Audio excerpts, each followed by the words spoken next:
Eva Maulia Suryani dari program studi pendidikan guru Madrasah Ibtidaiyah Sekolah Tinggi Agama Islam Sunan Pangandaran. Di sini saya akan menjelaskan tentang Trinitas dalam agama Kristen. Banyak orang-orang awam yang di luar sana yang salah dalam memahami ketuhanan dalam agama Kristen.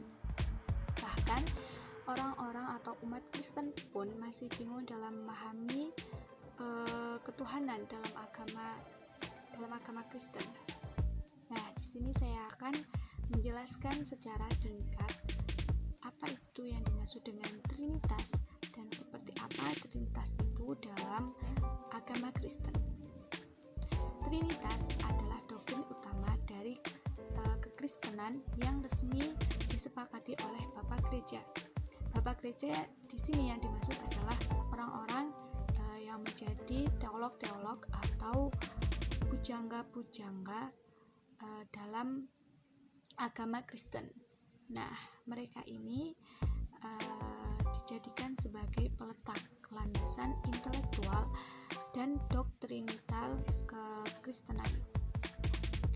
Nah, Trinitas ini disepakati oleh Bapak Gereja pada tahun 325 di Konsili Ekumenis di Nisea dan dikukuhkan kembali di Konsili Ekumenis di Konstantinopel pada tahun 381.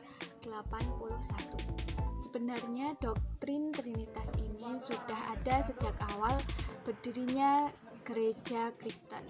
Namun banyaknya aliran-aliran yang sesat yang muncul seperti aliran Arianisme dan Gnosticisme menjadikan konflik dalam agama Kristen.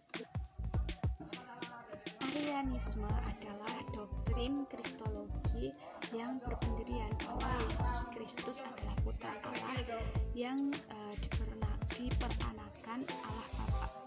Sedangkan aliran Gnostisisme adalah aliran sinkretisme pada zaman dahulu kala.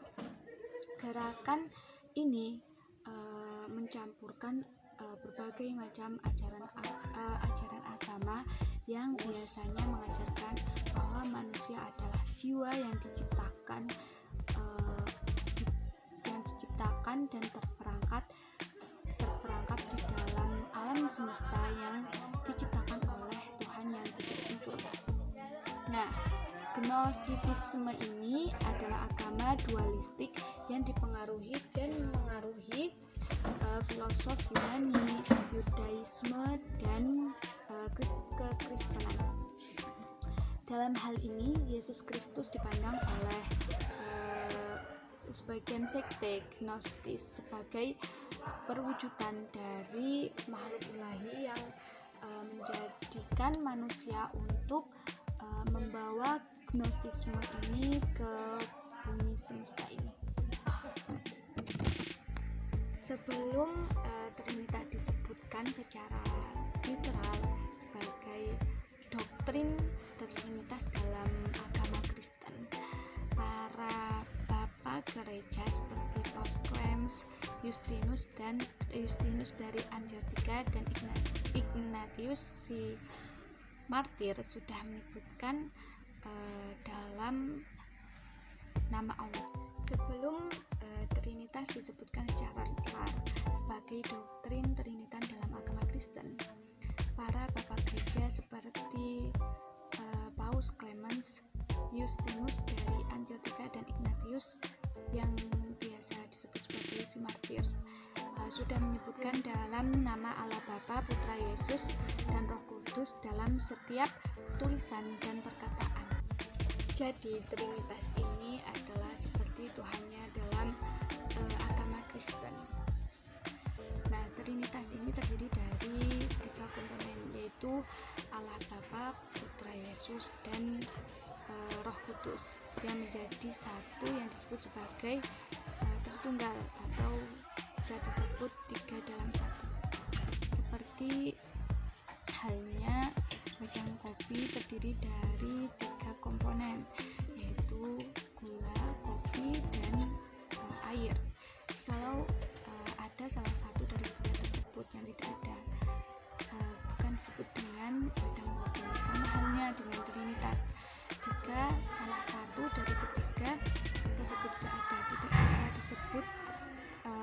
Tuhan dalam agama Kristen.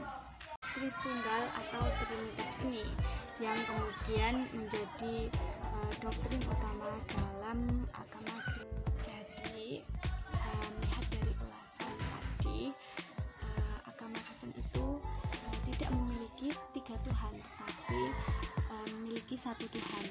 Banyak orang-orang yang di luar sana yang salah memahami dalam ketuhanan di agama Kristen. Banyak orang-orang yang memahami bahwa Tuhan dalam agama Kristen itu terdapat 3 Tuhan. Namun pernyataan itu salah. Agama Kristen hanya memiliki 1 Tuhan yang di dalamnya terdapat Allah Bapa, Putra Yesus, dan Roh Kudus, yang 3 komponen tersebut menjadi satu kesatuan. Walaupun Trinitas ini belum secara literal tertulis dalam Alkitab yang dimiliki oleh umat-umat Kristen, tetapi Trinitas ini telah termanifestasikan di dalam Alkitab yang dimiliki oleh umat-umat Kristen. Jadi secara gamblang Trinitas ini sebenarnya sudah diterangkan secara jelas di dalam kitab Alkitab yang dimiliki oleh umat Kristen. Sekian dari saya penjelasan singkat tentang Trinitas dalam agama Kristen. Jika ada salah kata, saya mohon maaf. Saya akhirul kalam, wabillahi taufik wal hidayah. Wassalamualaikum warahmatullahi wabarakatuh.